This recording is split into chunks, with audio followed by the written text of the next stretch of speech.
Hello and welcome to episode 97.5 of the Critical Twits podcast, where today we'll be talking to you about our adventures at the Dice Cup Cafe in Nottingham.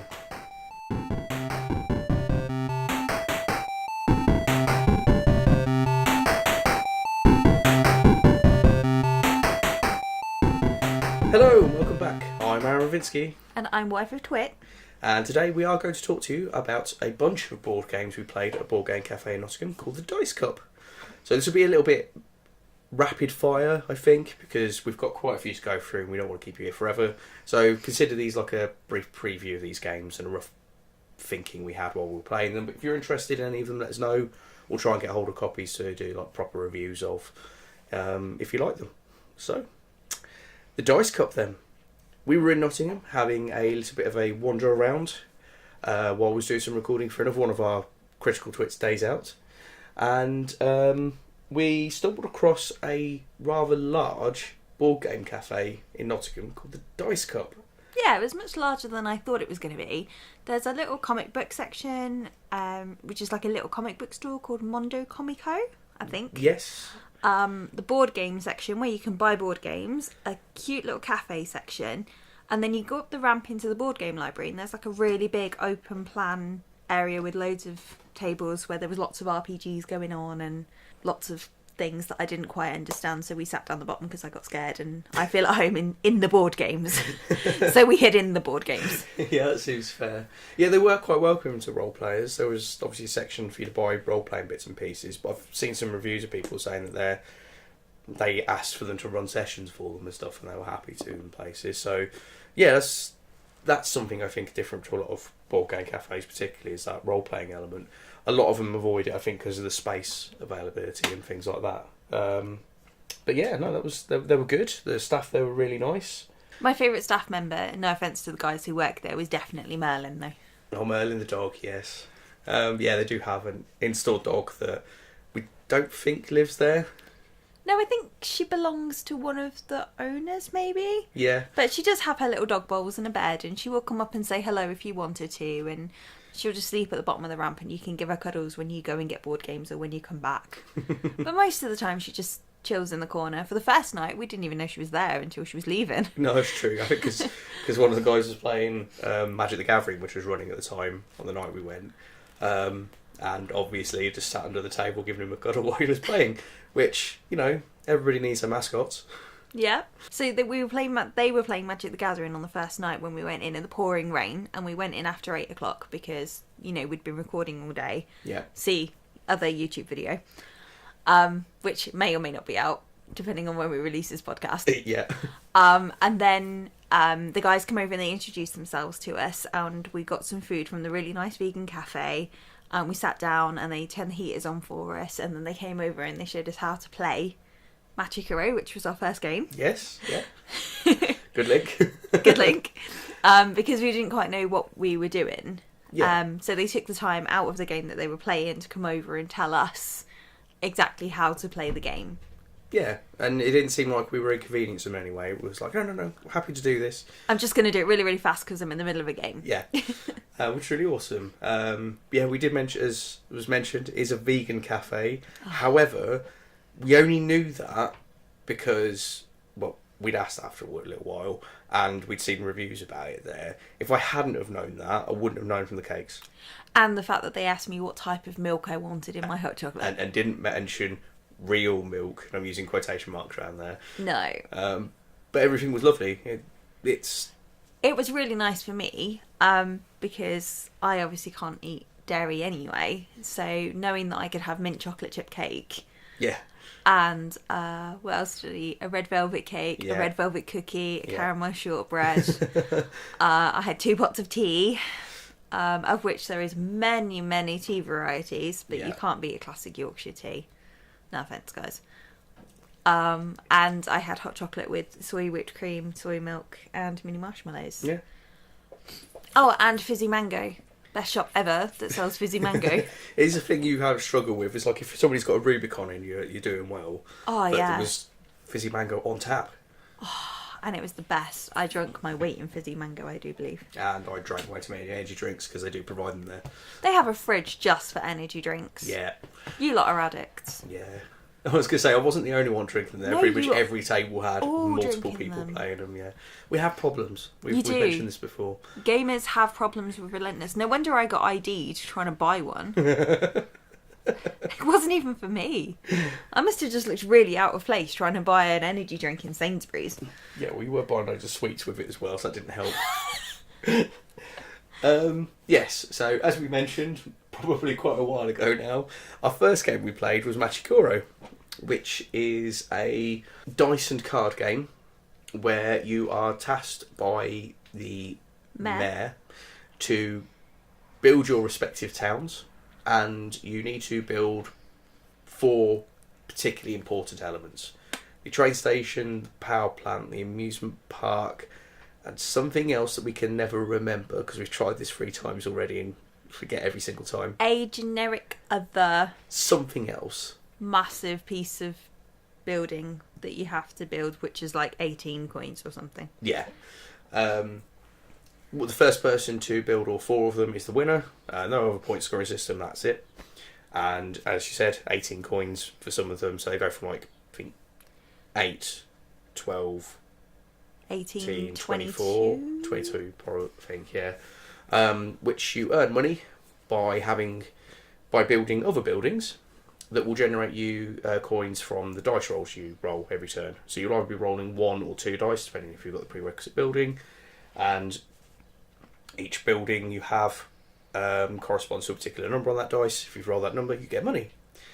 If your opponent rolls that number, sometimes you get money. Depending on the colour of the card. Or you steal their money. Yeah, especially when you buy a TV station and keep rolling 6. Yes. I'm quite good at rolling 6. Yeah, I noticed that you picked particularly the buildings because you're the only one who bought the number 3 cafe, which was essentially you build a cafe in your town and your opponent rolls a dice, rolls a 3, and then goes to your town to buy some cup of coffee and gives you money. Yep. Yeah. So I did have to spend several turns building up stuff so I could just afford your fine, essentially, every time I rolled that number. Yeah, but you built several turns building up every single number Yeah. so that no matter what dice was rolled, you would get something. Yeah, well, I like things happening every single turn. I don't want to turn a roll on a dice and nothing happening. So I was more focused on the 1 to 6 dice because all my bonuses applied to my 1 to 6 cards. Yeah. So I kind of lost it that way. I focused on my bonuses instead of all of my cards. No, I think I think it was a tactic that could have worked, actually. I think that was the nice thing about it. You could, because you don't have to roll 2 dice when you get the opportunity to roll 2 dice, you can just carry on rolling 1. It stops your opponent having any chance of scoring from those double dice roll figures, and allows you to focus on a smaller element. So you've got more consistent income coming in. I think I just got lucky with a few dice rolls and bought things that I knew were going to come up quite often from probability and things, because I was so scared of rolling those numbers that you'd deliberately set up for me to lose on. Yeah, but it's quite a luck-based game, obviously, because you're rolling a dice, but you're trying to counteract it by buying things that you think will come up a lot, or if you're anything like me, knowing that you're going to roll all the low numbers all the time, so you buy lots of the low numbers because they're dice and they hate you. You have to strategically plan for it as well, because you have to think, am I going to save my money to buy the bigger 4 cards sooner, or am I going to spend 3 coins on this, 5 coins on that to get the rolling bonuses? Yeah. To get more money in further down the line. Yeah, because a lot of the cards interact with each other, so some of them will make your other cards earn more coins, or will bounce off each other, kind of thing. So you're trying to build sort of a combo. It's a deck building, essentially, kind of thing. So you're trying to buy things that will combo with each other. Yeah, like if you buy the cattle market, you want the forest for the cattle to live in. Essentially, yeah. Yeah, because they'll give you bonuses in that respect. Or if you buy a mine, then you want the other mechanical things to go with it. That'll actually process the stuff you get from the mine, yeah. Yeah. Which all makes perfect sense. And if you buy the cafe and the restaurant, then it goes with charging. Yeah, and so you can increase your charges because you get better quality cafes and things. Yeah. Yeah. It was fun. I think it worked quite well as a little 2-player game, which this is a lot of the games we're going to be talking about today, or we're looking at from a 2-player perspective, although they aren't focused primarily on 2-player, where there was only the 2 of us playing. Yeah. So we're going to look at it from that perspective. But it worked very well as a 2-player game, which a lot of these sort of things can fall down on that. But I think it worked just as well with the up to 4 players, I think it was. I think it would work better with the 4 players because you wouldn't be able to buy as many of one type. For example, I bought I can't remember what number 3 was. It wasn't the cafe, but it was the bakery. I bought many, many bakeries because I had the double bonus on it. Yeah. So every time number 3 came up and I think it was 2 or 3, came up and I got the bakery, I ended up getting 3 coins instead of 2. Yeah.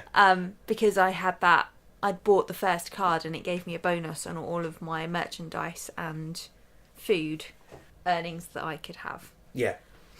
So, but if there was 4 of you playing, I wouldn't have been able to buy as many bakeries, and you wouldn't have been able to buy as many mines and get as many bonuses. I think resources would be a bit more scarce. Yes. And for example, there's only 3 TV stations. Yeah. So where we both picked that same bonus because it was taking money off the other one, and then we both ended up buying the same one because if either of us rolled a 6, we owed each other money. Yeah. So it kind of cancelled that out. Yeah. If there was 4 of you, 3 of you might have that. You would have to change tactics. Yeah. Because you can only buy 1 6, and there are only, I think, 3 of each card. Yeah. So you couldn't duplicate and do what we did to cancel our bonuses. So there's a bit more risk reward going Yeah. on there, yeah. Plus you'd have more dice rolls, more risks. Yeah. You wouldn't be earning as much money, or you'd earn more money because there would be more dice rolls. So the chances of 2 and 3 coming up more often would be higher. Yeah. So I think it would have a very different gameplay element if you were playing at 4 player as opposed to 2. Yeah, you'd be a bit more tactful rather 2 became a bit more predictable, but it was a much quicker flowing game. Yeah. We finished it in about 15 minutes. Yeah, it was a nice quick game which I really enjoyed. Like I said, there's tactics involved in it, and there was enough interaction going on there. I mean, I know I said you roll a dice and then you gain money and then you buy stuff, but as you said, you can also earn money on other people's turns, so you're interested in what they're rolling and doing and stuff. Yeah. So yeah, you're always interested in what other people are doing around the course of the game. I think if there was more than 2 of us, I'd have bought more blue cards because then I would have got the bonuses on your rolls. Yeah. Whereas because it was just the 2 of us, it was 50-50, so I focused on the green cards, which only I got because then I got bonuses that you didn't, and that's how I could boost my money. Yeah, that makes sense. But if there was 4 of us, I think I'd go for more blue cards because then there would be more chance of me getting money on the other 3 goes. Yeah. So I could secretly squirrel it away, and then when it came to my turn, I'd have all the money to pay. Yeah. And the red cards would work better as well, because when somebody else rolled them, you'd get money from everyone. Yeah, you'd be really mean with those. Yeah.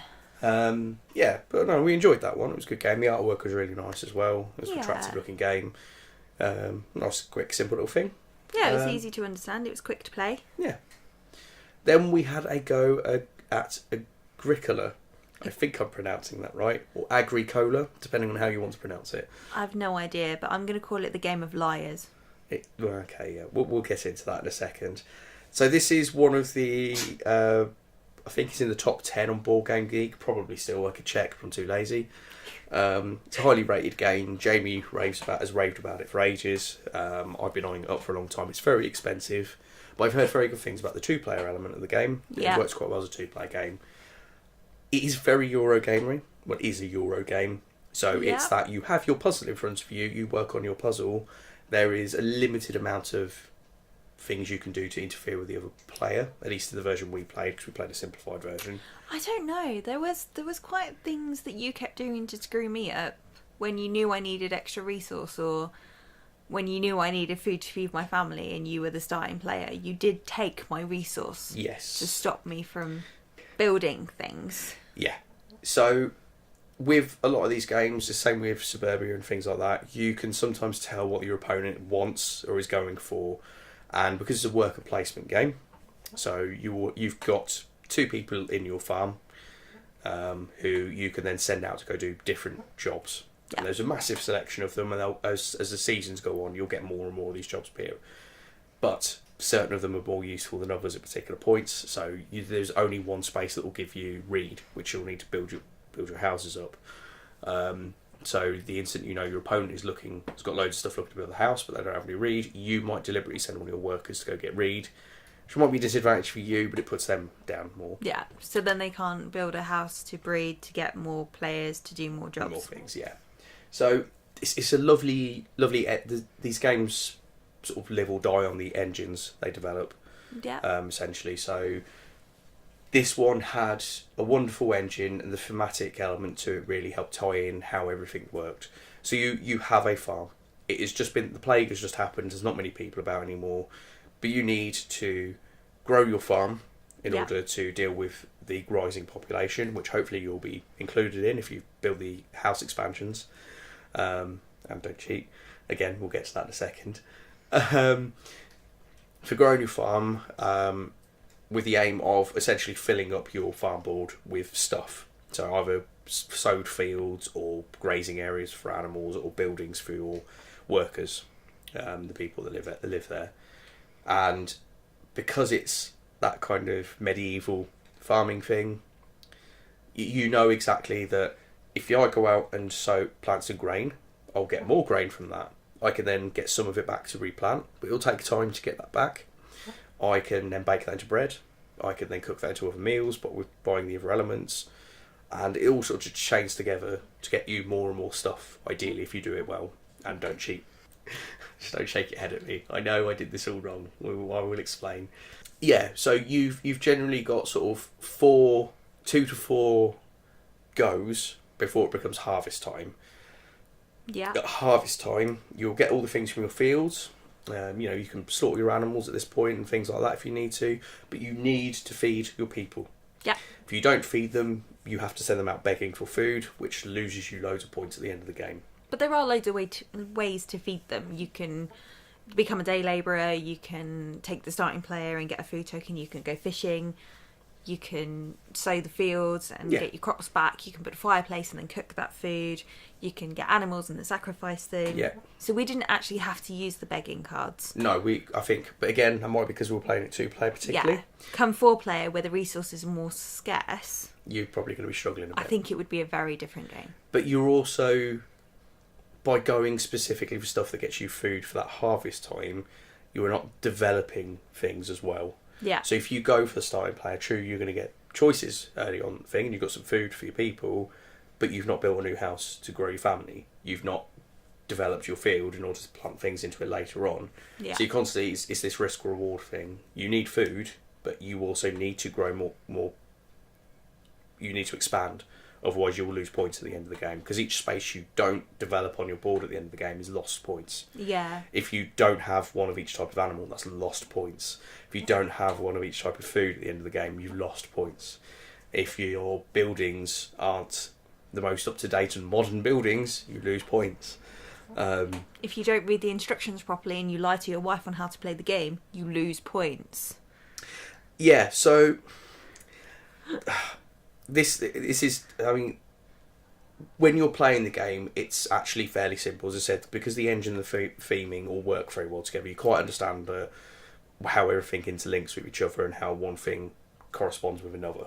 The instructions for these games tend to be really complex because they're trying to explain how each of those bits work. When you've played it, it makes perfect sense, but reading it, it's very easy to miss things. I didn't think the instruction manual was that great, to be honest with it. And we were rushing a little bit because obviously we'd gone in quite late to the Dice Cup on the first day. We didn't get there till gone 8. Yeah. We'd played Machi Koro before it, and I think it was about 9:30 when we started to play it. And they close at 11, so we were desperately trying to get a game in before we started. Yeah. And that's the only downside with board game cafes, I would say. Yeah. Is that when you try and play the more complex games, you don't have time to sit and read the instructions. Yeah. And you don't always have a staff member on hand if they're busy to come over and help you explain all the rules. But then that's also the advantage of a board game cafe in that someone can walk past your table and say, do you know you're playing this completely wrong? This does this and this does this. And then all of a sudden you realise that you have to rewind your entire game and start again. Yeah, so what if Twit was very focused on trying to develop the family side of things, so she'd have more workers to go out and do more stuff. Yeah. Which is the tactic you are supposed to do. That is the main aim of the game. That is a clever thing to be doing. Build my house, build my resource. Yep, so she spent a lot of time and resources on expanding the house. To get my third extra player. Yeah. Now, you can't do certain things like sow the field or have a baby and things like that in the game until the right card turns up in the season sequence. It's to give you a sort of chance to sort of build up things before those things appear. There's a little bit of randomised element to that, but each season you were guaranteed sort of on turn 3 you were guaranteed for the have a baby thing to turn up. Now, the card itself wasn't written brilliantly. It was sort of after growth, you can do this. What that should have said is you could now have a baby, essentially, and you can also do this thing at the same time. So I saw that card and went, well, we haven't had the growth card yet. Clearly nobody can go there and have a child. So Wife with Twit wasn't able to actually go have a child in that building she'd developed. So we got over halfway through the game towards the end, and we still hadn't had the ability to have children, in my eyes, because I was completely wrong. And so she'd essentially wasted all her resources on building this building that she couldn't have, until somebody from the Board Game Cafe walked over and went, why is nobody... You've got space to build, and why don't you use that card? And why aren't the resources gathering on every single turn? Because if you don't use it, they build up. Yeah. So yeah, that was another thing. I missed the fact that if the cards have got a red arrow on them, it means that every turn it gets another or 3 other, depending on how many symbols. 3 are other on there. word, another sheep, another cow. Yeah, and the person that goes there gets everything on that slot. And we were just doing it as it's one there, and that's all you get from it. Yeah. So we were doing that completely wrong, because that's a good way you can leave it for a little while, risk it that somebody else might come in and steal it. 9 blocks of wood instead of 3. Yeah. So you'd have an instant, Ibad would instantly build another building. So we were fighting for like 1 clay yeah. and 1 resource. Wondering how on earth anybody ever develops anything in this game, because it never goes anywhere. Right to the end of the game before we could even build a fireplace to cook our wheat. Yeah, a little bit. And the guy was like, you can do that after turn 2. Yeah. Because there's enough clay in the building to do your minor improvements after turn 2. Yeah. And then Wife of Twit got very angry at Twit. And made him rewind the entire game. Yeah, we did. To the start. Went back to the start. But the second time we played it through, now admittedly we weren't Made a lot more sense. Yeah, it made a lot more sense. We weren't necessarily being massively tactful, so this game can take ages, but we sped through it at that point in time. We had to. We know we've got an idea of what we wanted to do. We know what each of these cards do now. Cool, we're doing this. And we went through about 6 turns in the space of 10 minutes. Because the poor guys wanted to go home because it was 11 o'clock at night and we were desperately trying to finish the game that we'd spent an hour playing before. Yeah. But played it completely wrong. And bless them, they let us finish that game. They did, yeah. They supported without us. Without any pressure, yeah. Just mocked me for not being able to read a rule book properly. Because yeah. I know I'm saying the rule book wasn't brilliantly written, because these things aren't, because they're complex. But I also wasn't reading it very well because I was skim reading because I was in a rush. So yeah. that was on me. But we did play the simplified version of that game. We did. So we only had the major improvements, so there's minor improvements to include as well. Loads of occupations, loads of other character cards. To the point where, I mean, this board is filled with stuff. There was tons of bits and pieces to it. We had what is essentially, if you put your hand so your fingers are facing vertically on the side, that is the stack of minor improvement cards that you'll have. Yeah. There is almost the same size in occupations you can have, so you can there is loads of choice you'll have during a game for developing how you want to. Yeah. So each of you are going to have a completely different farm essentially in each game, and you can play it completely different ways, which is quite interesting. I reckon that's a game that will enter our library. Yeah, I think so. I really enjoyed it. I enjoyed it once I learned how to play it properly. Yeah. I was getting really frustrated the first time we played it because I couldn't do anything. I couldn't get the resource to build my house. And when I did build my house, I couldn't get the extra workers. And I couldn't see a way of progressing myself. And all I was doing was focusing on trying to get 4 food before the harvest to feed my family. Because I'd broken the engine. Yeah, because you broke it. But I think that's one that we will probably end up picking up at Expo or something. Yeah, definitely. And we'll probably end up playing it properly, learning how to play it properly. Yeah. Getting a few other people to come and play it with us and getting elements and maybe doing a review of that game on its own. Yeah, definitely. Because that's the point of board game cafes, is that you try games that you wouldn't necessarily try. Or are too expensive for you to risk just buying and giving it a go. Which leads us brilliantly onto our second day, because I wanted to go shopping in Nottingham, because why would you not want to go shopping in Nottingham? Yeah, we've travelled 100 miles to get there. We might as well get on with it. But it turns out, after about half an hour of shopping in Nottingham, Wife of Twit gets bored and wants to go back to the board game cafe. Yeah. And not only because there is cake and a dog, but because it's not raining and it's quiet and cold, but not as cold as being outside. Yeah. And it was such a welcoming environment that I felt like it was worth the £10 to go back for a second day. Yeah. And that's a key thing to point out, actually. If you wanted to go after 8 o'clock, it's only £2.50 each. Yeah, because they give you half price because you can't have the full 4 hours. 4 hours. Because they're only open for 3. But that was really good for us. It was quiet, it was dark, it was in the middle of town, so there was no real issue with transport, or we could walk back to the hotel. Yeah. It gave us something to do, so we got us out the hotel for the evening, and we got to make friends and play board games. Yeah. But I loved it so much that I made us go back for a second day. You did. But the rule for the second day was that I wanted to play as many board games as we could that weren't long strategic. I wanted to make the most of the 4 hours and play the quicker, fun games that I wouldn't necessarily buy. Yeah. But I would play. Yeah. And that was a big thing for me. I think if I'm going to buy a long, complicated board game like your Pandemics or your Suburbias, I would want to... Like, we played Suburbia in drafts in London. That's where we fell in love with it. Yeah. But we had to buy it because it's one of those games where I want to spend hours playing it. Yeah. And I don't necessarily want to pay £5 a head to sit in a board game cafe and play it. I'd rather buy the game. Yeah. And use the board game cafe as a tasting experience, if you like. Yeah. Where I want to... we pick games very differently. Yeah, we do, yeah. We have to take it in turns because we play and we pick games very, very differently. You pick the games that you think I would like based on the engines and the stories, and I pick a box based on a colour. Yeah, you do. You go for artwork. I do. I always go for artwork, which is why we played Machi Koro. Yeah. Because every time we go to a board game shop, I pick it up, I have a look at it, I think, would I like this? Because it's very attractive looking little game. Because it's a cute game, but I don't know if I would like it. Yeah. So, the minute we went into the board game shop, that was what you found. And so I picked it up and went, cool, let's give it a go. But then you also picked up the game that you'd heard really good things about and that's what you wanted to play. Yeah. And then we did the same thing on the second day. So we picked up... you picked up Camel Cup. Because you thought I would like that. Yeah, we saw some people playing that in drafts in London. They were having a good laugh with it, so we thought we'd give it a go. I really liked Camel Cup. I thought that was such a good betting game that had a luck element to it completely. Yeah. I really liked the little wooden camels and that they stacked on each other. The only thing I didn't like with that one is that it's obviously such a popular game. Yeah. That the pyramid was broken completely and the box was broken. Yeah.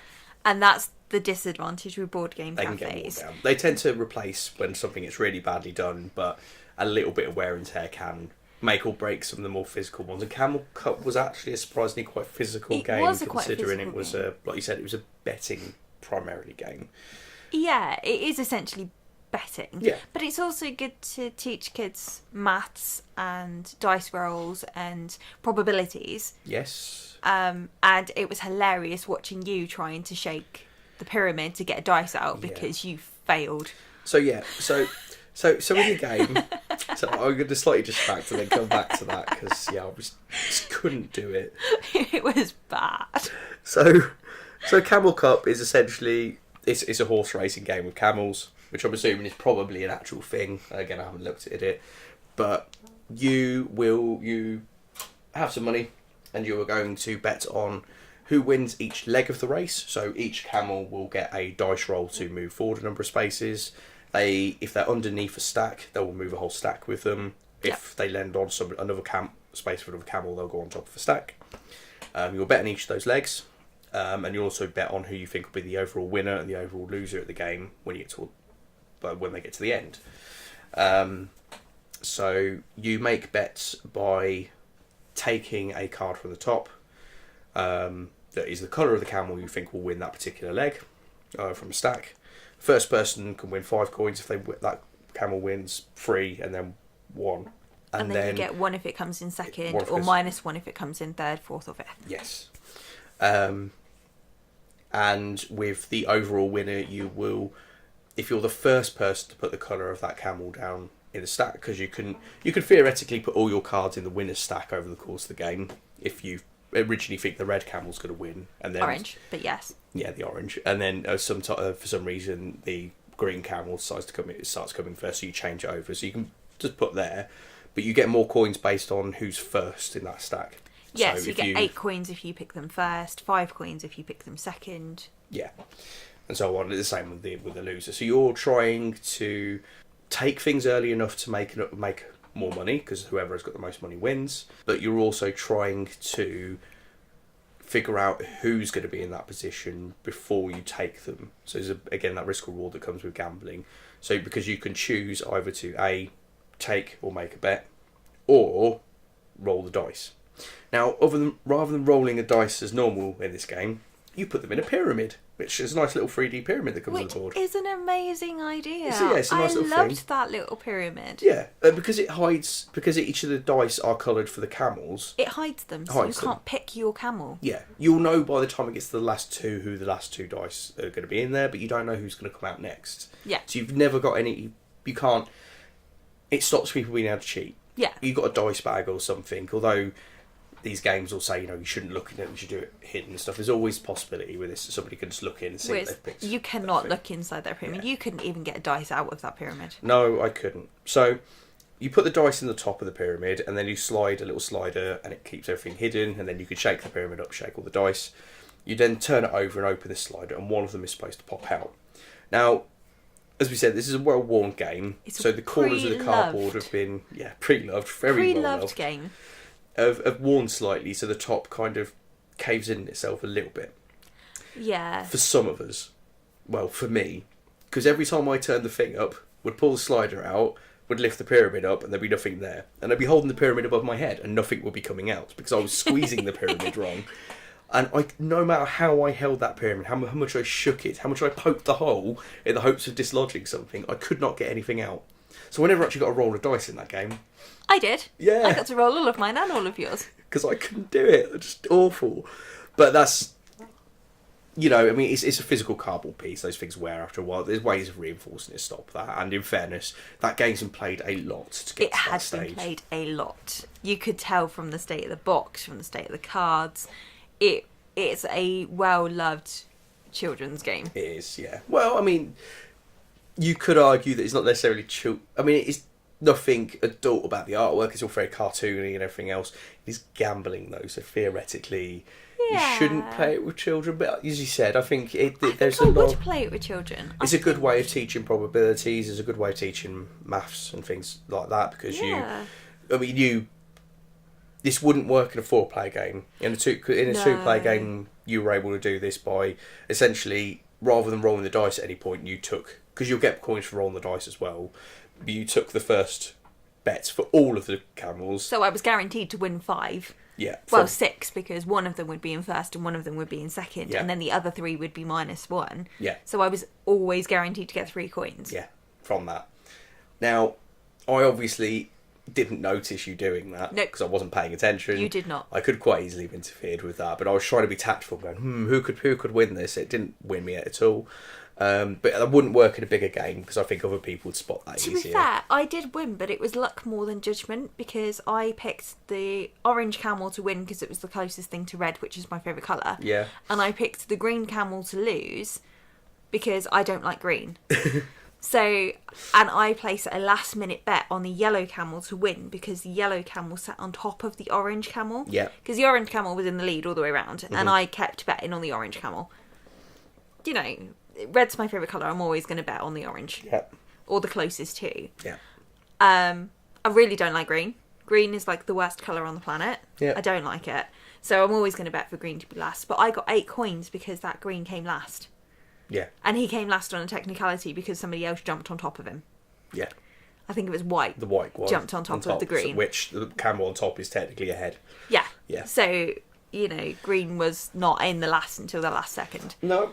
And then I placed a last minute bet on yellow, which gave me 3 coins. Yeah. 1 turn before it jumped. Yeah. Because there was only 2 dice left in there. So you had more of an idea. So it was a 50-50. And if it was the orange one that came out, I was already going to win because I'd already bet on orange very early in the game. Yeah. And if it was the yellow one that came out, I wasn't going to lose anything. Yeah. So I put the bet down. Yeah. Whereas you bet on blue, which came like third. Yeah, and I think at the end I put green in to win right at the end, because I thought green, because of where it was positioned in the stack, was going to land on top and end up being ahead of everything. But no, it didn't work like that. Green sucked. Yeah, But you say, I mean, there is, like you said, a high element of luck, which adds to that gambling element. So it keeps that gambling mechanic more interesting as you're playing it. But there is, I mean, you were saying you're being completely luck based, but that was tactical. You were okay. I picked those because they were my favourite colours in hope. But then as it got towards the end, you went, this is probably more likely, and put that down there. So you were actually there was a tactic going on there. You could still lose it being really tactful. You can't guarantee anything with this game, as you said, because it's luck. It is primarily luck based, but that it depends on the sort of gameplay you are. I know some game groups. I mean, some of the other Twits really hate kind of luck based stuff because they can't make tactical decisions as such. I don't mind a little bit of luck sometimes if it's not primarily that, or if that's not the only game we play, kind of thing, for an evening, because it's fun. They tend to be quick and easy to pick up and play, and there's a lot of replayability to it because it's guaranteed not to happen the same way each time because it's luck based. Yeah. So yeah, that was fun.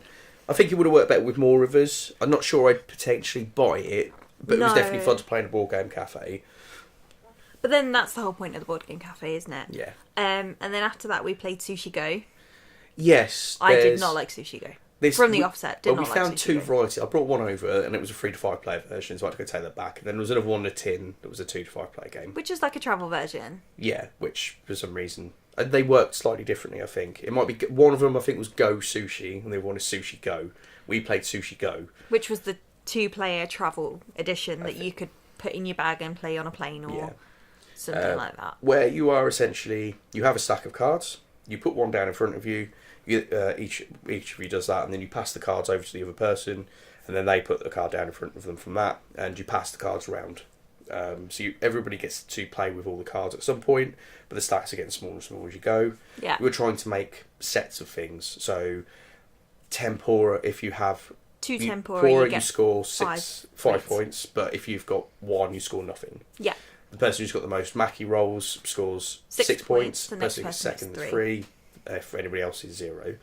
The wasabi is worth nothing on its own, but adds loads of points if you put it on one of the squid, on top underneath the squid. Another. Yeah. Yeah, on another card. So essentially, but you do this open, so you can see that somebody has, once everybody's picked, and you then flip over, you can see somebody's picked the Maki roll out of what's ever in front of their hand. There might be more in that deck that they're going for, in the hopes it will come round. But you've also got a card with 3 Maki rolls on it, so next time that comes around, you put that down in front of you to beat them. You can see that somebody's going for tempura, so you try to deliberately take the tempura out of things. You know, you've got a little bit of an element of, you want to go for your sets, but you also want to ruin other people's. Don't think it works as a 2-player game. It does not work as a 2-player. Because it annoyed me. Yeah. It annoyed me because I knew what cards you were going to go for, you knew what cards I was going to go for.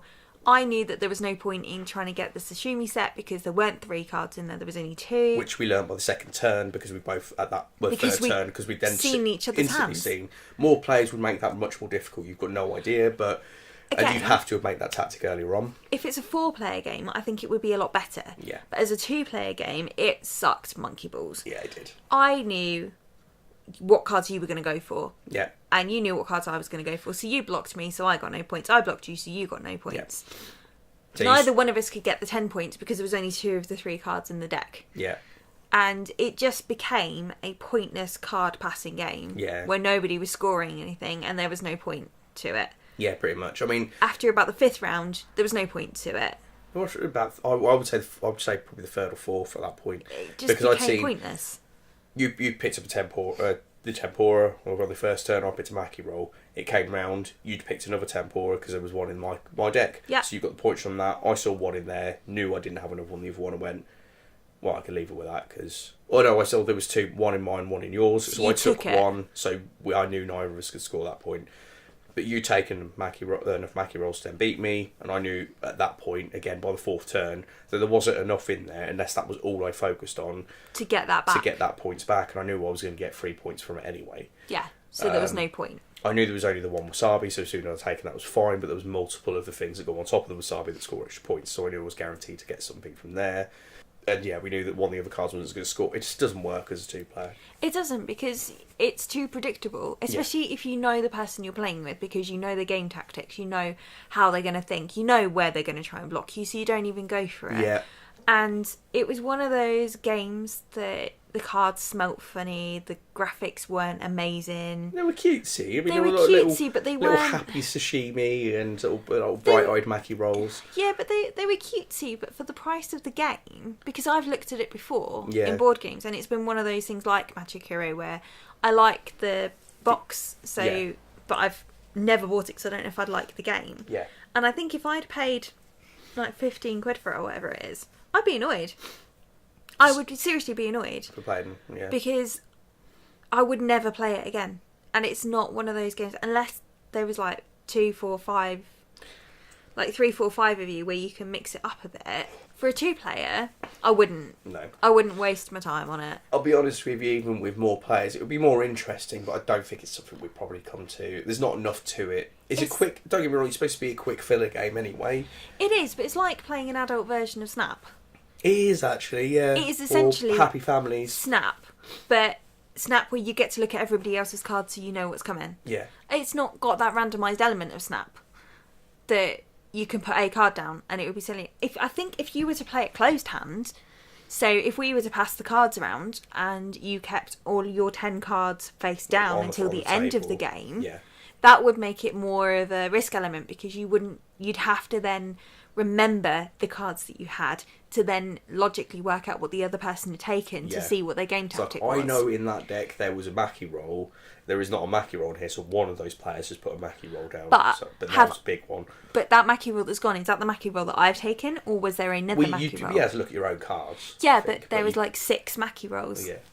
So you think, or how many were there at the start of the game? There might have been something in the instructions about playing it that way.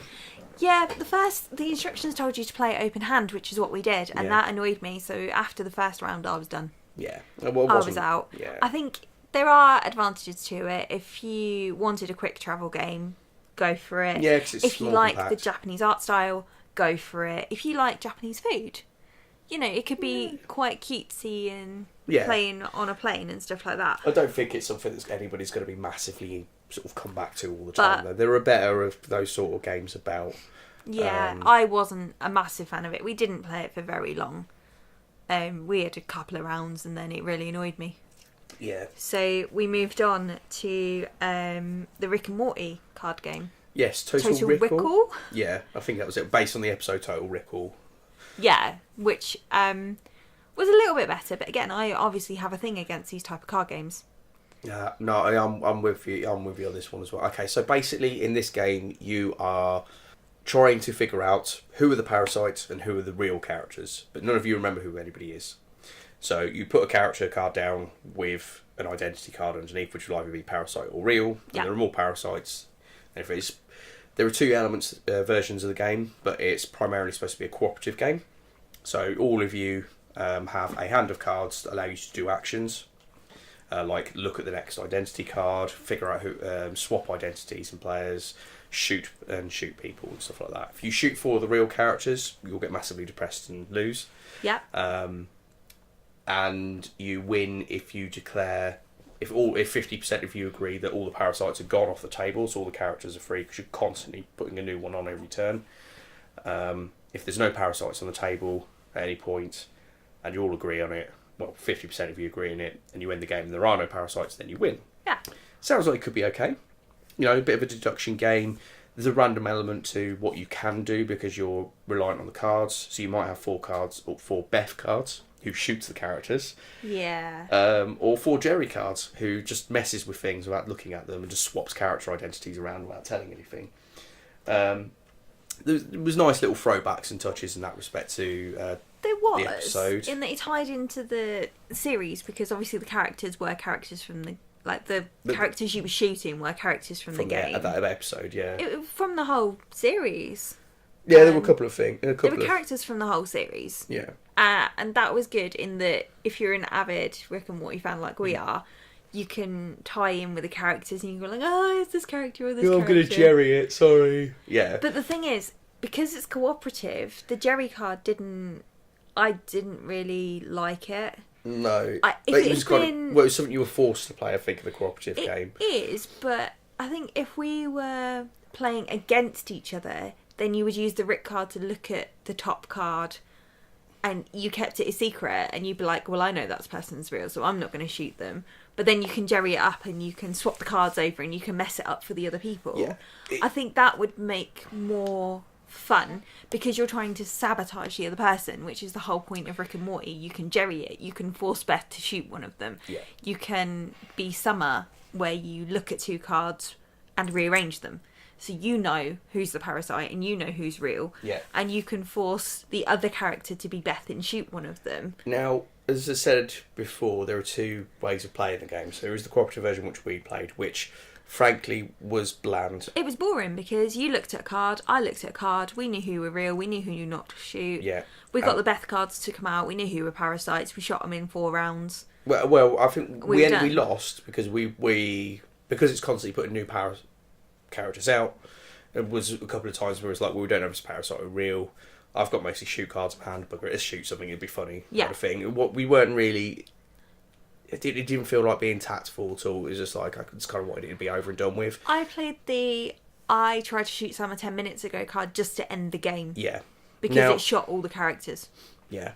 Now, there is a version of the game that is competitive. Yeah. Where you don't necessarily play with the character cards, but you all have identity. So it's basically resistance. Ah, so you try and shoot each other? Yes. That would be better. With multiple of you. Now, resistance, you're primarily doing it on your talking. So I am a resistance member, I'm not part of the corporation, I'm not a traitor, it's fine, kind of thing. And then trying to sabotage by going on the missions. This game adds in the cards that will allow you to look at somebody's identity and figure it out. Because I don't think, and somebody correct me if I'm wrong on this, but because I only skim read the instructions at this point, but I don't think the parasites do like you do at resistance, where the traitors open their eyes at the start and look at each other. Oh, okay. The parasites don't, so they don't actually know who else is another parasite. They just know they need to survive. Yeah. If others need to die, doesn't matter. They need to survive. So essentially, the parasites are out for themselves, so they can figure out who they are and cooperate. Great, So but they don't know. A bit like One Night a Werewolf. A little bit, yeah. But with the werewolves not being able to see each other. Yeah. And yeah, like One Night Werewolf, we've got things each of the characters can do. In this case, you've got the cards. So you can force characters to, because you can force somebody to shoot another character. Yeah. So you can force one person to shoot another and hope it's that they're on a the real real person. one or the parasite, depending on whose side you're on. Yeah. That could be interesting. I think it would need 5+ of you for it to work, because less than that and it's too easy to figure things out. Definitely, yeah. But the card element would make that interesting. So jerrying up a situation would be hilarious, because you're not allowed to look at your identity once you've seen it at the start, unless you've got a card specific that lets you. So somebody jerries your card, you were a parasite at the start, but now you have no idea who you are because you don't know what that person was. Which is the randomised element of One Night a Werewolf that I love. Yeah, when you start mixing things when up. the drunk gets in, or So our friend gets in, who's not even playing the game but she likes to mess up people's cards, it brings in that randomised element of you can't bluff it anymore because you genuinely don't know who you are. I'm pretty sure I wasn't. I wasn't a werewolf, but I don't know if I am now. And then you get to that point where you're like, well, I might be, so I might have to just tell them, no, I was a werewolf, and my card's been swapped, so that person definitely is now. But has my card been swapped? Because we don't know. Yeah, whereas in this one, you'd know that your card's been swapped because you don't have your eyes closed at any point in time, but you've got no idea what your identity then becomes. But it still brings in that random element of, I can't bluff anymore because I don't know what I am. Yeah. And it's that genuine concern of, do you shoot me or do you not? Yeah. I don't know if I'm real or a parasite. Yeah. That would be a lot better. I think that could be fun, because you've got the action cards, which make it different from both of those games, and because the traitors and the people on side have genuinely no ideas. Everybody at your table is massively confused for the entire game, and those games are funnier when everybody's hideously confused. I mean, we've played. I don't think you've played Masquerade with us, not with the large group. We played it at one of the UK Games Expos when there was like 8 of us, and you take people's cards and swap them under the table, so you don't know what you've picked unless you're very good at card shuffling and put it back, and you think you know who you are, but you might have accidentally done something wrong, so everybody's just hideously confused. Add alcohol into that situation and it's even worse. That's my idea of gaming, though. It's funny, it's very social. So I think in that respect the Total Rickall was good. The cooperative element is pants. It was just rubbish, because we knew exactly who was who. Yeah, the Jerry cards didn't really work. We very rarely had 2 blue characters or 2 green characters to use the summer cards properly, because you can look at them and shuffle them and... Yeah, so it's related to the colour of the card they are. So we end up with blocks of particular colours, which works well with one type of card but not with another. Yeah, it just didn't seem to balance very well. It could have just been the luck of the draw. We just ended up with some... Could have been, but I don't think there was much else to that. It didn't seem to work. But as a competitive game, I think that could be quite fun. But do you know what I did love? What's that? The Sagrada stained glass window game. Sagrada. I'm not sure. We're going to call it the stained glass window game. Yes, because the title was in stained glass, so I couldn't actually figure it out. We had to Google it afterwards so I could figure out what it was, because we will be purchasing this in the future because we liked it that much. Definitely. This is another Suburbia type game. Yeah. But it's also a puzzle game. Yeah. And it's got that same kind of gameplay that I absolutely adore. It's got hundreds of little pieces. It's got like 90 little dice. Plus it's got these like glass counters, which are absolutely gorgeous. Favours, and you get to pick your window based on the difficulty to slide into. So you're sliding it into the stained glass window before you fill it up.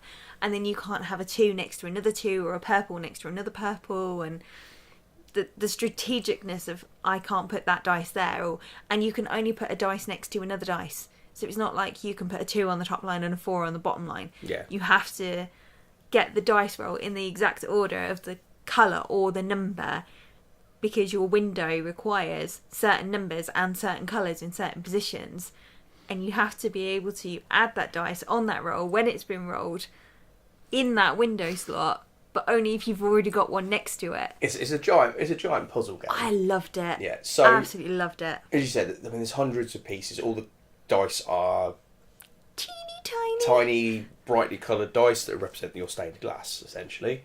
So you are tasked with building the best stained glass window, and you gain points based on a selection of randomised cards that you draw at the start. So sets of 1s and 2s, sets of colours. 3s and 4s.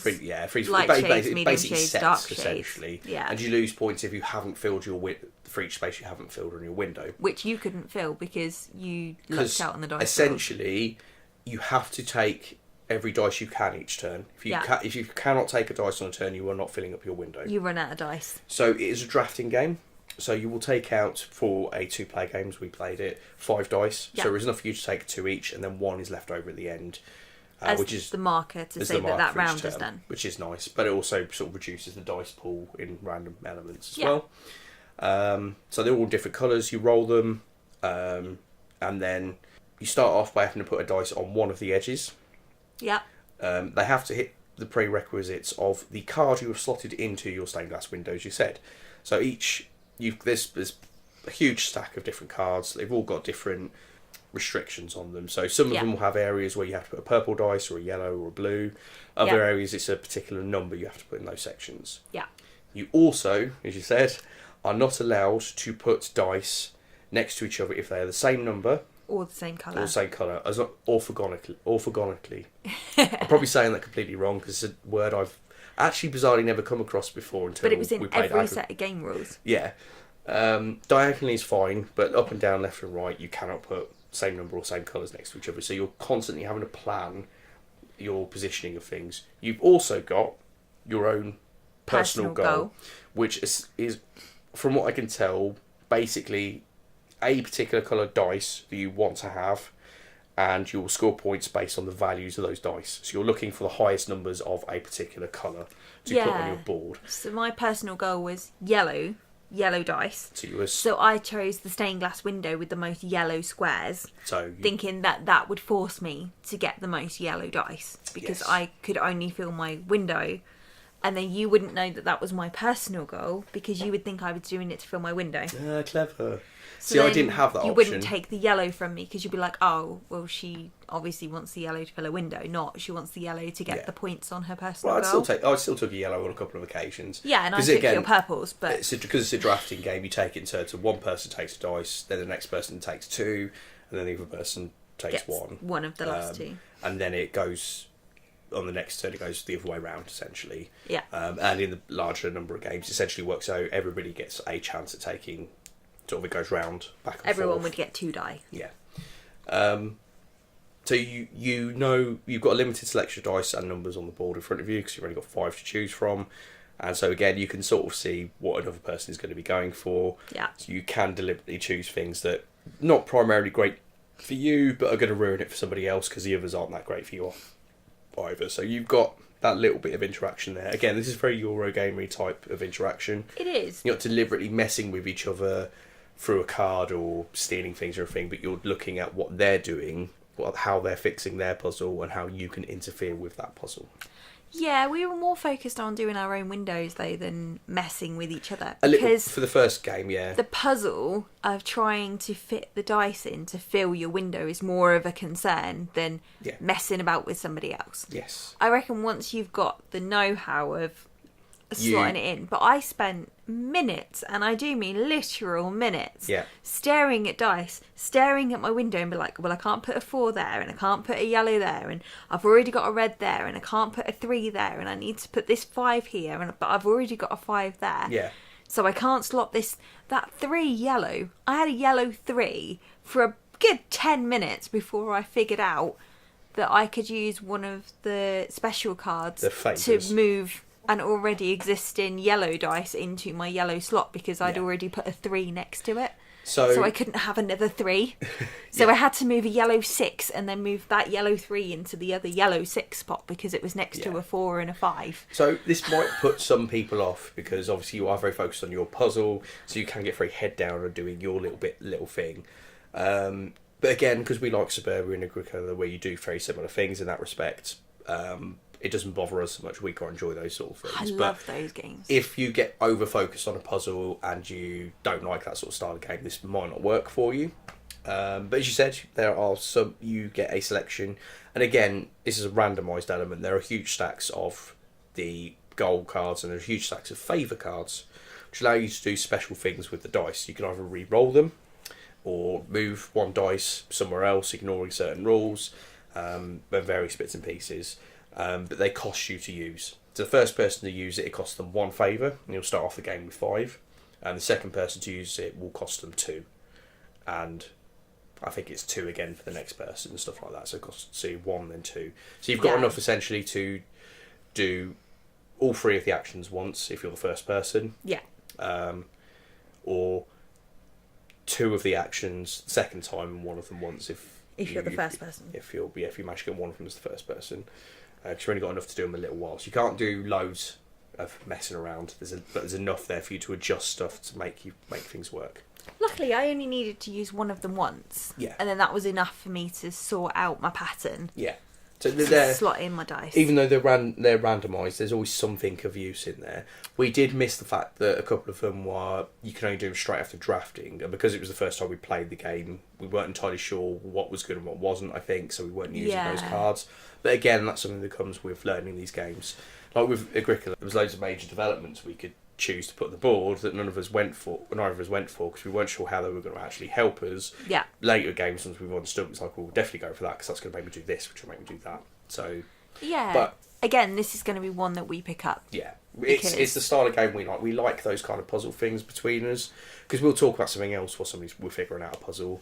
It might not work if you're not the sort of group that does. If your sort of group doesn't like Euro games, as I said, like the other Twits don't, you probably won't like this. But I really liked it because not only was it physical, it was a puzzle. So I liked the fact that there was the random dice roll element. Yeah. But I got to play. The first thing you did while you were reading the instructions was I tipped out all 90 dice. Yeah, and I was like, you need all 90 dice in that bag. And you're like, I don't care, I want to play the dice. Yeah. And I started making patterns out of them and because seeing how they would slot into the stained glass window. You're the same with Potion Explosion. The reason you like Potion Explosion is because it's got the beautiful marbles and bits and things that happen. And Pandemic. Jelly cubes. Yeah. It's the tactile element of board games. This is why sometimes board games work better than video games in some of these respects. Is because you've got you could physically make contact with. I think that's why I'm not such a fan of card games as well.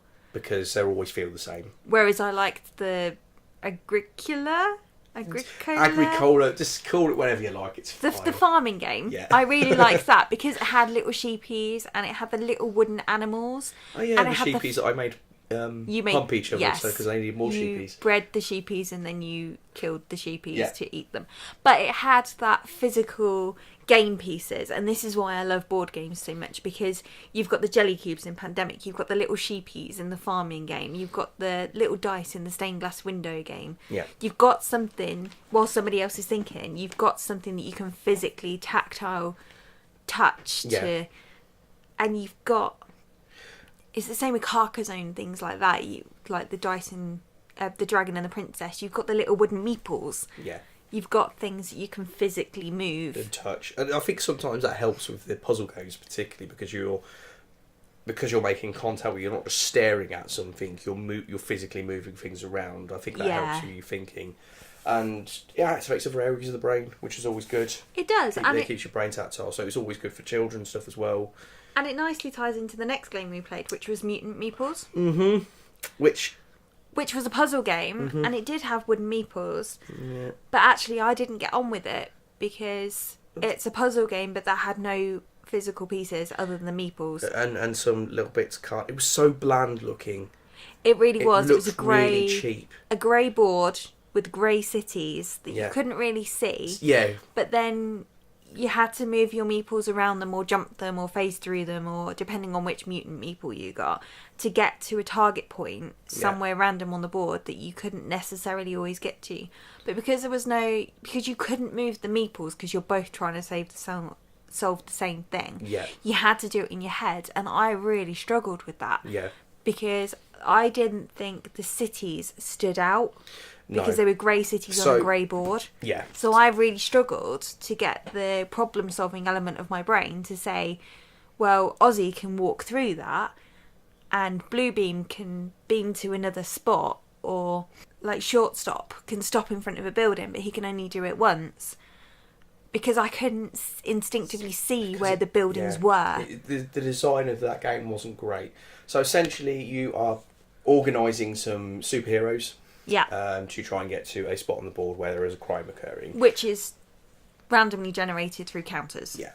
The first person to find a solution to get into that area gets to put one of the mutant meeples that the superheroes that they used for that solution onto their team, and the first person to build up a 6 out of the 8 characters team wins. They all run at super speed, so you send them off on the left direction, they carry on that direction until they collide with something, either another meeple, a wall, or the edge of the board. But as you said, the walls didn't stand out very well, so it was very hard to see exactly where they were. Each of the characters has got a special ability, so some of them can jump over locations or phase through, like with Ozzy, or teleport from one area to another, and various bits and pieces, which all makes sense, and it was quite simple to understand what they were, because the meeples themselves had like little symbols that represented what they did. Yeah. Which were quite nice. They were quite nice. They had cute little names and cute little backstories they were and quite stuff. cool. And like the jumping one, the green one, I can't remember what his name was, but then you had like Osmosis, who could go through buildings. Yeah. Bluebeam, who could beam to a blue spot. Yeah. Shortstop, who stopped just before a building. Stopped short of a building. The black one, Carbon, who could take on the ability of any other a meeple. carbon copy of something. Because, and it became I thought they in themselves were really cute. That was a cute premise. That was a good idea. They were cute little meeples. They had their symbols on. They had their cute little backstories. But they were the only part of the game I actually liked. Yeah. I was like, the only issue I had with them was that there were 3 of the characters, Ozymandias, Osmosis, Shortstop, and one of the other ones, Sidestep, who could only use their ability once, whereas the others could use it as many times as they wanted. Obviously, each time you use an ability, it's a move. What was the yellow one that went round the board? Wraparound. Wraparound. Yeah. But that seemed... I understood why they were doing it, because they were very powerful abilities, but it also seemed very arbitrary, because it was like, there was 3 of them, but there were 8 characters, so why is there only 3 that can only do it once? That's hard to memorise. Either do them all once, or have half that do once. All do the abilities. You go, yeah, there needs to be some sort of clear divide, I think, with that. So essentially what you do is you stare at the board, trying to figure out who you can get there, and you can use as many up to 3 of the mutant heroes to do that. So you can set them up in areas to block off other ones, so they can bounce off each other and stuff when they're running at super speed. And you want to do it in the smallest amount of moves possible. Whoever declares that they're doing the smallest amount of moves gets to do it first. If they fail, they lose one of the characters on their team, and the other person gets to try. So you stare at this board for ages. Then whoever figures it out first, you have to put the mutants, you've got little counters for each of the mutants on your board, and then you declare how many moves you think it's going to take. You take that number from a selection of other counters. The next person can then try and theoretically it's supposed to be a timer, though I think it got missing. I was going to say, I think that... short 60-second counter, essentially, to figure out how to do it in less moves. See, I don't think I could have done it in less than 60 seconds. No. So I was quite grateful that someone had lost the egg timer. Yeah, because it just allowed us to just play it as we wanted. But because I don't think I could have done it not knowing what all the characters did straight away and trying to make them work together and figure out where they had to go around all the cities in less than 60 seconds. Yeah, so some of it could have been down to the fact that we were learning how all the bits and pieces worked. But then I thought about it afterwards and went, well, once I know what all the characters do, am I really going to come back to this and play that little puzzle again, which hurts my brain because it's not very physically or visually engaging? Or would I rather go play something else that requires that kind of same level of thinking but is more interesting? It seemed like a really big board taking up most of the table. It was huge, actually, yeah. For the sake of a couple of counters and 7, 8 meeples. Yeah, it was a lot of space. It could have almost been done on like a rolled up piece of paper in a much smaller box, like a rolled up mat. Yeah. That would have worked a lot better, I think, than this huge cardboard board game that took up a lot of space in a big box. Yeah. When actually, in actual fact, all you had was 24 counters for the amount of moves. For the moves, a scoreboard, which didn't really need a scoreboard. You could have just used your meeple and a number. Yeah. You didn't need to pull it out on a scoreboard. It just seemed like an extra piece that you didn't really need. Yeah, it seemed a little bit arbitrary. It's like, right, you need to move. I think it was just try and stop cheating. So you have to move. You deliberately pick up the people and put it on the area. So you're saying that character is moving 4 moves, that character is moving 6. So I'm taking a 10 move thing. Yeah, it just so somebody goes, you didn't do that tactic right. But that seems like you might be getting really petty. But it just seems like a really big board and a really big box and really space. Because it was a huge box. Yeah, hugely. It was a huge box for what it was. Yeah. And I feel like if it was on a game mat with just a little baggie for your meeples and your scoring could have been on a tokens, cardboard tube, yeah. And which you could slide inside. Yeah. I would be more inclined to buy it, but I'm not going to give up half a bookshelf for a board game that I could essentially play on a piece of paper. Yes, it is that. It's a game I think a lot of people used to play where you randomly draw some lines on a page and then you'd have to draw a line that would only stop once it hit something and you try to get to that location. It's that game, essentially. That's exactly what it is. With some mutant superpowers. It just wasn't very good at all. I didn't enjoy that at all. No. Not just because the puzzle element was a little bit... Obviously, it hurt my brain thinking about it, and that's fine. I enjoy that. We like the puzzle games that do that. I love puzzle games. But it seemed a little too simplistic, I think, in my brain in that respect, while also not being very fun. Do you know what puzzle game I did love? Yeah. The one that I made you play twice. Yeah. And I'm going to rave about forever. You mean Unlock? I do mean Unlock. Yes. Which I made you play twice because there are 6 different adventures. Well, 3 per box. 3 per box, but there's two editions. Yeah. And you gave me the choice of the undersea aquatic adventures or the silly clown locked you in a basement adventures. Mm-hmm. And I chose the clown because clowns creep me out. Which is weird. So I was kind of hoping we'd kill the clown, to be fair. Yeah, but it isn't that vicious a game. It is kid friendly. So we did play the Squeaky Sausage. Yeah. Which I found the best game of the day. Absolutely loved it. Yeah. Downloaded the app. It's a simple card game. Well, it's like all you get is a pack of cards. A pack of cards and an app. So it is essentially a simple card game in that it doesn't come in a massive box. Doesn't have it doesn't have millions of pieces. You download an app that gives you a timer. You can turn the hints on if you want hints, or you can just play it normally. It is essentially an escape room in a box. It is an escape room in a box, Yeah. and I loved it for that version. Yeah. And obviously we're not going to give away any spoilers because I want people to go out and play this game. Yeah. I absolutely loved it to the point where I made us play it twice. Two different versions, obviously. And we probably would have played it again if we'd had time, but we needed to go home. I would have played all 4 of the other versions. If we'd have picked that up first, we wouldn't have played any of the other games. No. We would have played all 6 versions of Unlock. Yeah. So, as you said, you get an app and some cards. Yep. And the first card in that deck is the setup for the story, which in the first one was Professor Noise. Professor Noise. I think it was Noise. Yeah. But whatever you want to call him, because he's an evil genius, and he's locked you in the basement because he's going to destroy the world, and you need to escape from it. Yeah.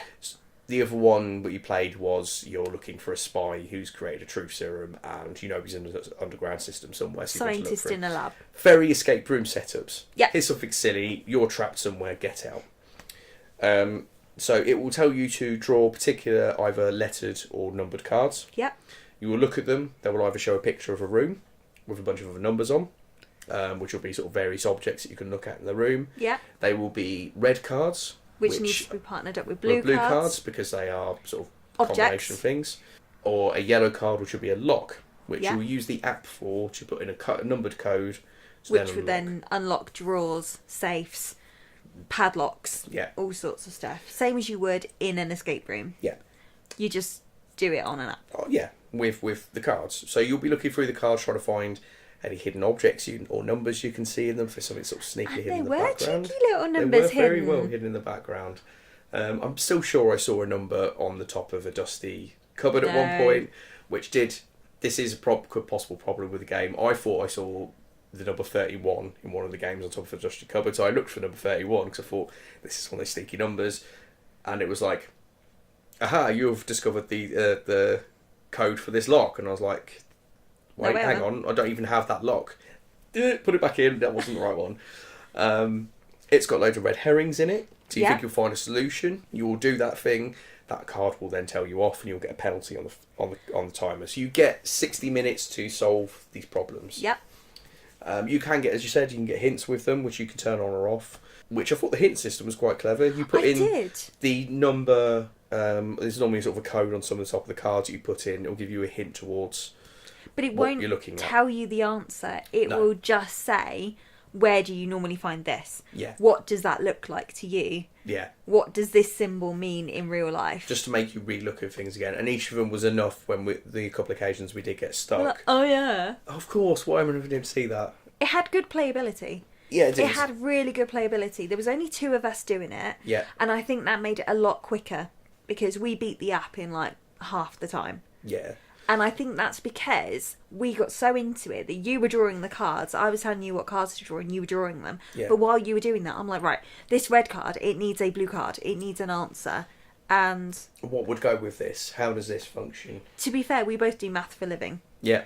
So adding up the sum totals of the cards, working out the math and logic puzzles was quite easy for us in the Squeaky Sausage. Yes. Because... it was obviously the basic beginner, sillier version. Yeah. So we really got into it. We really did. And people came into the board game cafe to ask what kind of games to play. Yeah, I mentioned that they played some escape rooms and really enjoyed them. So the guy started describing an escape room game to them, Unlock.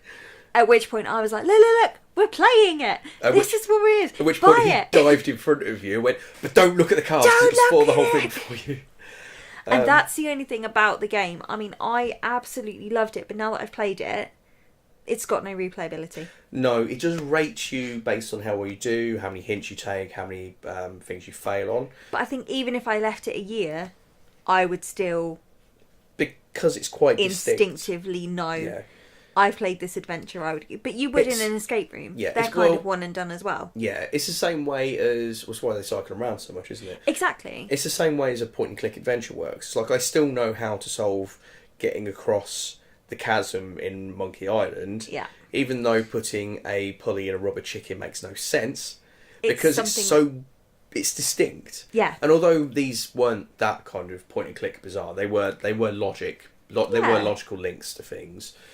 But because they were logical links and because they had such nice writing around them, pictures and stories and the arts. I mean, the Professor artwork. Noyce one was a very comic booky, It very was. LucasArts adventure game kind of styled looking thing, which was why I really enjoyed With him mocking you if you went wrong somewhere, Yeah. or even if you do something right, and it's like, did you think I would make it that easy? Yeah. And like you throwing in the silly voices and stuff, it made it. I mean, we didn't go to the toilet, we didn't eat, we didn't drink, we were just. Yeah, in. we were for completely the focused on that. 40 minutes or whatever it took us to solve the first one. Yeah. We were in it.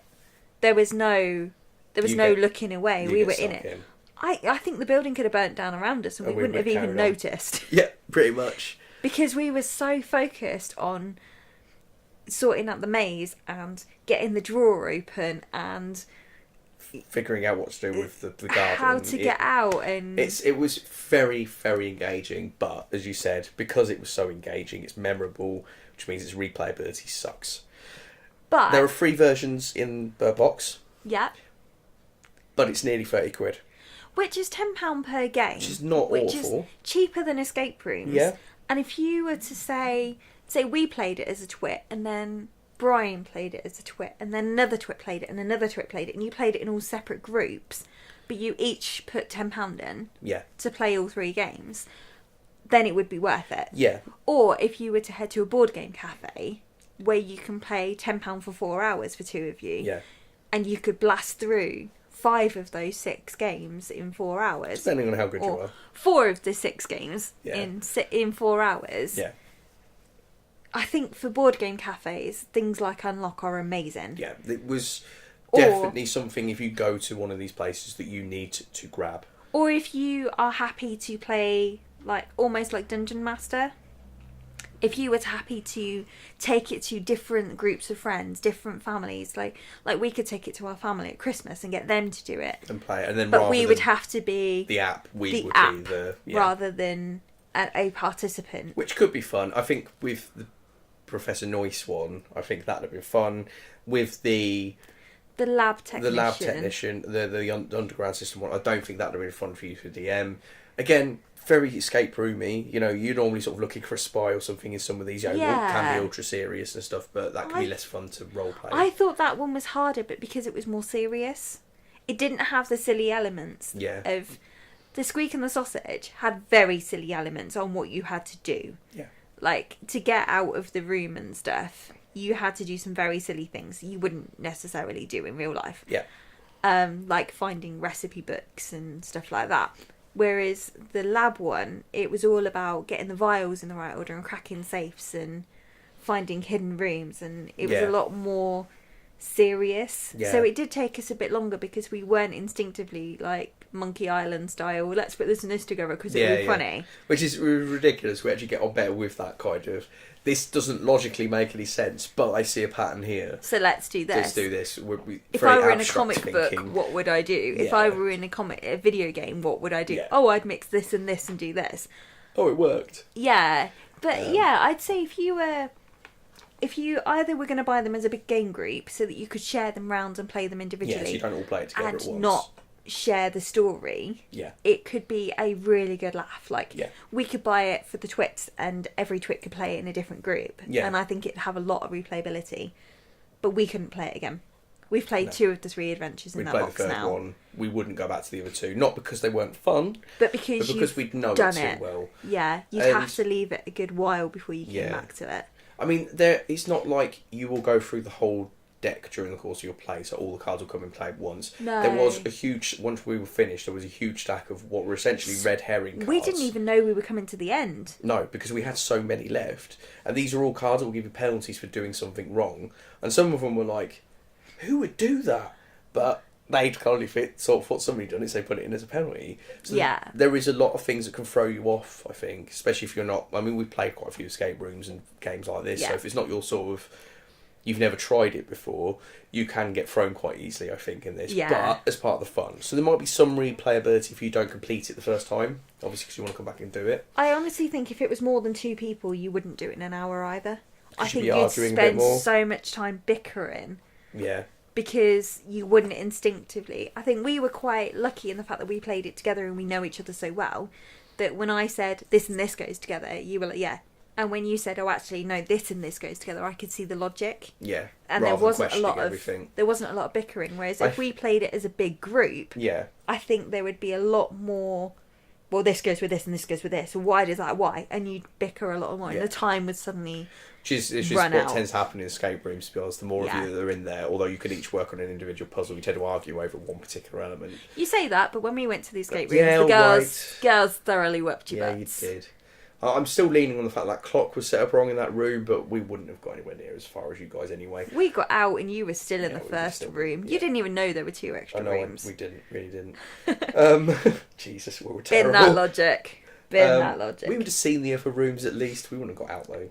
You wouldn't have seen the other rooms. I think with more people, as well as that argument, you might struggle a little bit because the cards are quite small. They're fairly quite small. Intricate. So if you're looking closely at it, you're probably going to want to take the card and put it right really to your face to look at it because you do need to with some of them. So there might be some slowdown from bits like that. So it might struggle with more people. Which is why I would say buy it as a big game group. So play it in 2 to 4. I'd say 2 to 3. I'd say no more than 4. Yeah, no more than 4 definitely. Yeah. No more than 4. But then replay it around the group. Set up a league on who can do it the quickest in your friends. Yeah, that'd be really good, yeah. That would be an amazing idea. Yeah. Take it to Expo or something and let people play it. But because they've got an hour, you could get a league table. Yeah, that'd be funny. So quickly. Yeah.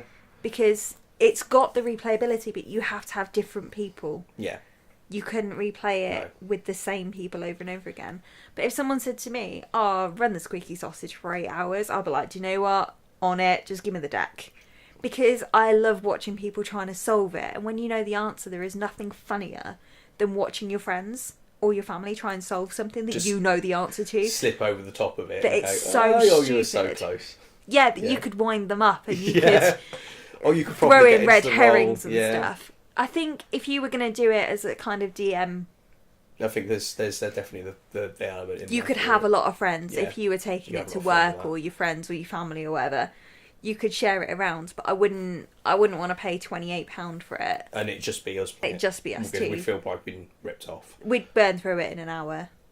Two. An afternoon, and that's it. You'd be done with it, kind of thing. Which, £30 for an afternoon isn't terrible. It's cheaper than going to the physical escape rooms. Yeah, but I think, with that amount of money, you do want something you can come back to and play again. I think I'd feel bad that it would then just sit on the shelf. Yeah, you'd feel It's one of these games that I loved it so much, I want everyone to play it. Yeah. And if that means borrowing it off a friend, or buying a copy but buying it as a group and sharing it round, and I want the Unlock people to make more.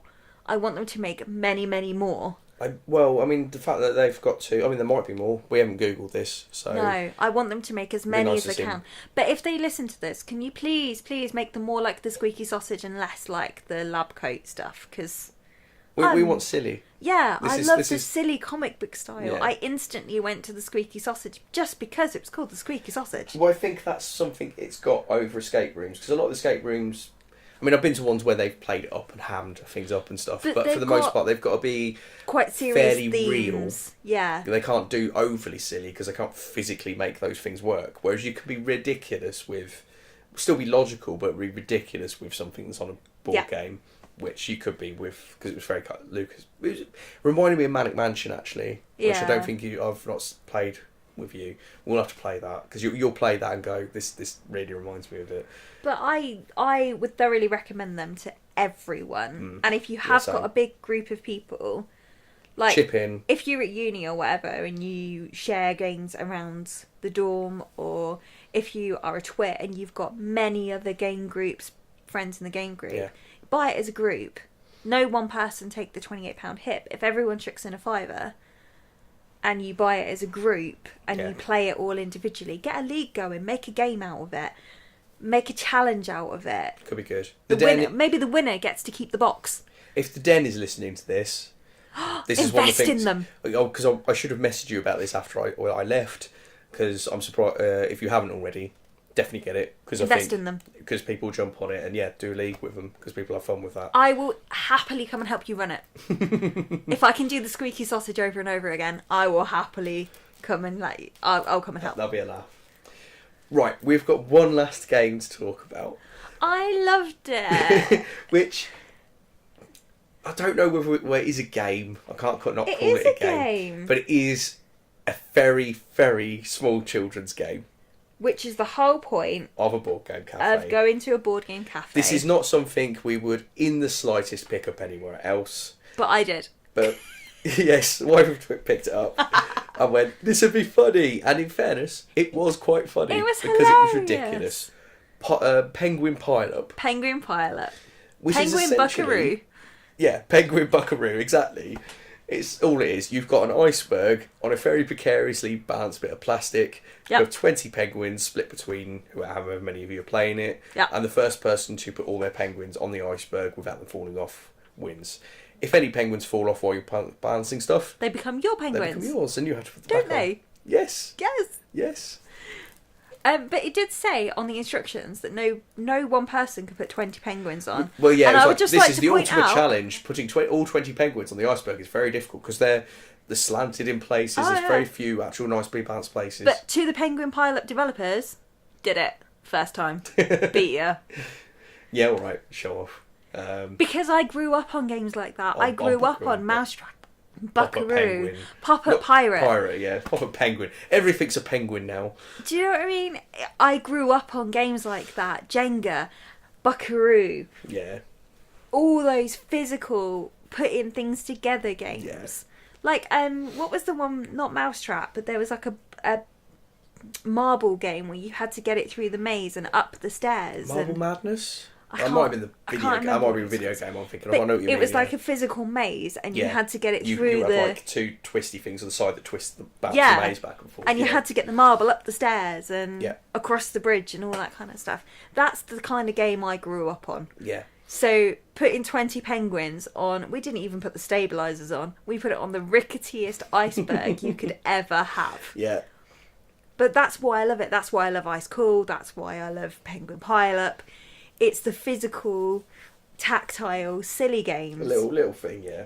And So- for kids, I reckon they would love it. Yeah, definitely. I think it Such depends a on how simple much it concept. is. I mean, it's in quite a big box. It's It not is in a small, big it's box. a small thing. There's not a lot to it. But that's because it's got If a big you're at a board iceberg in game it. cafe and you've got your children with you, definitely pick it up. 'Cause Play I'll have a massive laugh with it. Whether to pick it up to buy, if you can find it for like less than £10, I'd say probably. And Yeah, you've got because enough space the for it. plastic and the quality of the penguins was really They good. did look really, really good. But And there were stabilisers on there to play with younger children. be So easier. you could stop it from wobbling as much. And, But you know, naturally, I was playing you, so I took them out. yeah. You had But- it on the wobbliest setting ever. Yeah. Well, we're going to play it. We're going to play it like adults. Penguin Pileup for adults. Yeah. But the same as a lot of these games, I think it'd be one of those things that gets played a little bit and then put away sort of thing. But, But again, classic board game cafe culture in that you can... it's silly, it's pick up, it's play pretty quickly, Yeah. and it's not something you'd invest in normally, but you actually, because you're just playing it for a little while, you can have fun with it. Exactly. And this is why I love places like the Dice Cup. Because you can spend an afternoon talking with fellow gamers. It's got a nice cafe. It's got a wide variety of board games. Although I could not find Purlock Holmes. Very upset that I could not find Purlock Holmes. We will be playing Purlock Holmes at some point. Okay. But it's got all sorts of varieties. We played adult games like the stained glass window game and the farming game. But we also played silly games like Camel Cup and the Penguins. Yeah. We played escape games like Unlock. And we played card games like Sushi Go and Total Rickall. We got many, many games in our 4 hours Yeah. that we could try, and it cost us £10 Yeah. for an afternoon of fun. Yeah. Well, it cost us more like £20 because I drank all the tea and ate all the cake. But Yeah. for the Which sake you want of to do while you're there, to be fair. But yeah, but But for for the the- sake of a board game, essentially, or half a board game, because most board games are about £40, yeah. we had 4 hours of fun Yeah. Trying things that we might not have ever tried before. playing games that you know, they had loads of games in there, loads of quirky games. Yeah. You could spend probably the best part of a month in there going through all the games. It'd be much longer than that, I'd have thought, because there's so many. It's the same with any board game place. They've got such a selection. You could come back so many times and still have to do something new every time. And I do think, especially if you've got little ones, or if you've got friends coming over for the weekend or whatever, going to a pop-up board game cafe or just a board game cafe, because obviously most of them are pop-up because of overhead costs and like trying to find rental space is quite expensive. It's somewhat reasonable, yeah. But if you can find a board game cafe or a pop-up board game cafe, I would definitely recommend it. Go and support the local businesses, because you've got the space to play, you've got food and drink, which is always reasonably priced. Yeah. You've got all of the board games that these people have invested in. That, yeah, sometimes they're a bit tatty, but that just means that they're well played games. It's kind of evidence of ones that are good because they're worn. But you can play a whole variety of games, and you can pick up things like Sushi Go and say, do you know what, actually, this is not for me. Yeah. Camel Cup is an amazing game. I think it'd be fun if you've got a big group of you, or if you've got little ones, but it wouldn't be one that would enter my board game library. Yeah. And then you can try things like the stained glass window game. I'm going to get that game. Yeah. There is no denying that. That will be part of my home library very, very soon. Yeah. And the farming game will become part of your home library very, very soon, because we do have distinctive halves to our library. There is very much a my half and a your half. Yeah. But do you know what I mean? We tried games that you like, we tried games that I like. We had a lot of fun while we were there. We got to play with the doggy while we were there. And if you're not the sort of person that is good with rules and instructions, there are people, and this is again the same for the board. The Dice Cup were amazing with it. The Den's always been really good with it as well. And drafts were good with it because they explain Suburbia really easily to us as well. And I've never been somewhere where they haven't. They've always got people who are experts on hand who know. Yeah, who will go through it, explain it in a way that isn't patronising, but is simple to understand and allows you to get on and play the game really quickly without having to trawl through a rule book for ages. Because some of these games can be overly complex, or the rule books can be really badly written. They'll have understood it enough to break it down so you can actually just get on and play it quickly. Because that's what they want you to do. They're not there... Don't feel bad about asking how a game works, because they want you to get on and play with the games. Though I know they've got a lot of them sort of do the 4 to 5 hour time slots, because they've got to cycle around, obviously, space. We've only got limited amount of space. And they need to make the income, because if you think about it, we only paid £5 for 4 hours. It's only £1 an hour. Yeah. For us taking up a table. Yeah. We had a 4 table, plus us using the games and everything. And the bathrooms and everything else. Yeah, and that table could make £20 a day. Yeah. I mean, I would more than happily pay £20 for the day if I was going to be there for 10 hours or whatever. Yeah, yeah. Do you know, I have no issue with that, because that's the same as buying a board game. Yeah. But we would then in turn play probably the best part of 30 board games if we were there for that long. And then that's what they want you to do. They want you to get through as many games that you want to and have fun with them as quickly as possible. Not because they want to rush you out the door, but because they want you to get into the fun. As many games as you can get. Yeah. They want as many different types of games. Enjoy yourselves as much as possible. These places are staffed by people who care about board games, who the love games gaming. And the role playing, and that was the other thing I liked about the Dice Cup, is that they had a notice board where people could advertise for people to come and join their gaming groups. Oh, I didn't see that. Yeah, that's awesome. Next to the cafe above Merlin, which I stopped at many, many times because, you know, that's where Merlin lived. They have a board, and it said role-playing nights were these nights, Malifaux nights were these nights, but also we've got a space in our role-playing group. If you're interested in this kind of role-play, come and join us on this evening. And they allowed you to play your own games for £1 instead of £5. Yeah.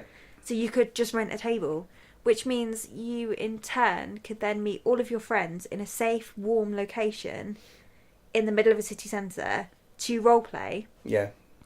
Gets you out of your student flat, gets you out of your house share.